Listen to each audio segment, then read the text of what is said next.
নমস্কার বন্ধুরা, কেমন আছেন সবাই? দ্য গ্রিন নেচারের পক্ষ থেকে আপনাদেরকে সকলকে স্বাগত জানাই। তো বন্ধুরা, টাইটেল আর থাম্বনেল থেকে আপনারা বুঝতেই পেরেছেন কি নিয়ে আজকের আমাদের ভিডিও। তো আমাদের ভিডিওর মূল বিষয় হলো মার্চ মাসে ড্রাগন গাছে কীরকম পরিচর্যা করতে হবে এবং মার্চ মাসে ড্রাগন গাছে কী খাবার দিলে এপ্রিল মাসে ড্রাগন গাছে প্রচুর ফুল ফল আসবে। তো বন্ধুরা, ভিডিওটি স্কিপ করবেন না। ভিডিওটি স্কিপ না করে ভিডিওটি সম্পূর্ণ দেখবেন, কারণ এই ভিডিওটিতে সম্পূর্ণ আলোচনা করা হবে ড্রাগন গাছে পরিচর্যা নিয়ে। তো ভিডিওটি স্কিপ না করে ভিডিওটি সম্পূর্ণ দেখবেন এবং আমার চ্যানেলে যদি কোনো নতুন দর্শক হয়ে থাকেন তো আমার চ্যানেলটি অবশ্যই সাবস্ক্রাইব করে আমার পাশে থাকবেন। তো বন্ধুরা, চলুন ভিডিওটি শুরু করা যাক। বন্ধুরা, প্রথমত ড্রাগন গাছে আপনারা যারা রাসায়নিক সার দেন তারা মার্চ মাসে আর রাসায়নিক সার দেবেন না, কারণ এপ্রিল মাসেই আপনার ড্রাগন গাছে ফুল আসতে শুরু করবে। যদি আপনারা এই সময় রাসায়নিক সার দেন তাহলে ওই সময় গিয়ে দেখবেন আপনাদের গাছে ফুলগুলি ঝরতে শুরু করবে। সেহেতু আপনারা এই সময় জৈব সার দেওয়ার চেষ্টা করবেন। আমি যে জৈব সারটি দেখাচ্ছি সেটি আপনারা দিতে পারেন। তো বন্ধুরা, চলুন দেখে নিই কীভাবে আপনারা এই জৈব সারটি তৈরি করবেন। প্রথমত জৈব সারটি দেওয়ার জন্য আপনারা ড্রাগন গাছের উপরের দিকে যে মাটিটি আছে সেটিকে আস্তে আস্তে করে ভালোভাবে তুলে নেবেন। আপনারা এই কাজটি খুবই আস্তে আস্তে করবেন, কারণ এই সময় ড্রাগন গাছের শিকড় ছিঁড়ে যেতে পারে এবং ড্রাগন গাছে শিকড়ে ফাঙ্গাস লেগে যেতে পারে। তো আপনারা খুবই আস্তে আস্তে এই কাজটি করবেন।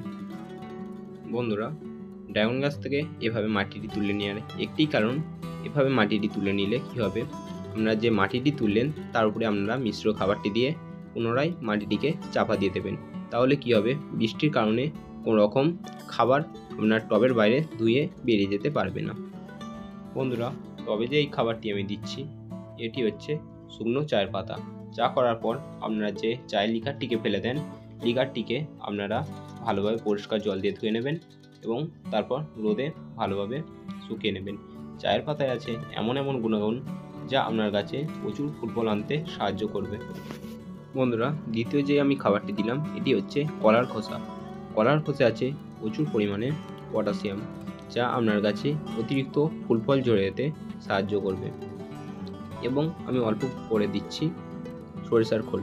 সরিষার খোল আপনারা এই সময় একটু অ্যাভয়েড করে চলবেন, কারণ সরিষার খোলে আছে প্রচুর পরিমাণে নাইট্রোজেন, যা আপনার গাছকে বেড়েই উঠবে কিন্তু ফুল ফল আরও পিছিয়ে যাবে। সেহেতু আপনাদের যদি কারোর ছোট গাছ থাকে তাহলে আপনারা সরিষার খোল ব্যবহার করতে পারেন, কিন্তু আপনাদের যাদের ফল আসার মুখে তারা আর সরিষার খোল ব্যবহার করবেন না। বন্ধুরা, এটি আমি যে দিচ্ছি এটি হচ্ছে পোলট্রি লিটার। আমার এই পোলট্রি লিটারটি 1 বছরের পুরনো। আপনারা পোলট্রি লিটারের পরিবর্তে গোবর সার, পাতা পচানো সার বা ভার্মি কম্পোস্ট যে কোনো রকম খাবার দিতে পারেন। পোলট্রি লিটার আর ভার্মি কম্পোস্ট সেম একইভাবে কাজ করবে। এরপর আমি যে উপরে মাটিটি তুলেছিলাম সেটিকে ভালোভাবে দিয়ে চাপা দিয়ে দিচ্ছি। বন্ধুরা, এরপর আপনাদের একটি খাবার অবশ্যই দিতে হবে, সেটি হচ্ছে ডিমের খোসা বা শিংকুচি বা হাড়ের গুঁড়ো। ডিমের খোসা আছে প্রচুর পরিমাণে ক্যালসিয়াম, যা আপনার গাছে ক্যালসিয়ামের ঘাটতি পূরণ করবে। এর আগে আমি আমার গাছে ডিমের খোসার গুঁড়ো দিয়েছিলাম, সেহেতু এখন আর আমি ডিমের খোসা দিলাম না। আপনারা যারা ডিমের খোসা পাবেন না তারা শিংকুচি, আবার যারা শিংকুচি পাবেন না তারা হাড়ের গুঁড়ো দিতে পারেন। এবং বন্ধুরা, এই খাবারটি দেওয়ার পর আপনারা খুব ভালোভাবে গাছের গোড়াটা ভিজিয়ে দেবেন, তাহলে এই খাবারটি আপনার মাটির সঙ্গে খুবই সহজেই মিশে যেতে পারবে। তো বন্ধুরা, এগুলি গেল খাবারের ব্যাপার। তো এবার যাই কিছু সাধারণ পরিচর্যা নিয়ে। তো আপনারা মার্চ মাসের শেষ তারিখ অবধি আপনারা খাবার দেবেন, তারপর আপনারা কোনো রকম আর গাছে খাবার দেবেন না।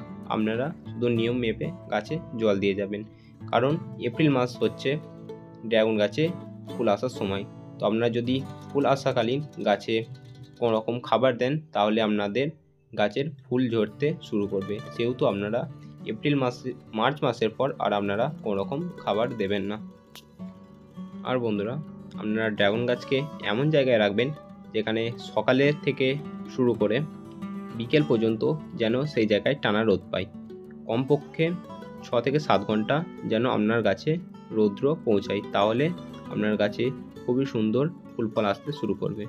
তো বন্ধুরা, আমার গাছটির বয়স হলো 11 মাস। তো এই বছর আশা করা যায় আমার গাছে ফুল ফল আসবে। তো বন্ধুরা, ড্রাগন গাছের শেষ পরিচর্যাটি হলো ড্রাগন গাছে জল দেওয়া নিয়ে। ড্রাগন গাছ যেহেতু ক্যাকটাস জাতীয় গাছ, সেহেতু ড্রাগন গাছে প্রত্যেকদিন জল দেওয়ার কোনো প্রয়োজন নেই। সপ্তাহে 1 বার কি 2 বার জল দিলেই হবে। তো বন্ধুরা, এই ছিল ড্রাগন গাছের কয়েকটি সাধারণ পরিচর্যা। তো ভিডিওটি কেমন লাগলো অবশ্যই কমেন্ট করে জানাবেন, এবং চ্যানেলে যদি কোনো নতুন বন্ধু থাকে তো চ্যানেলটি অবশ্যই সাবস্ক্রাইব করে আমার পাশে থাকবেন।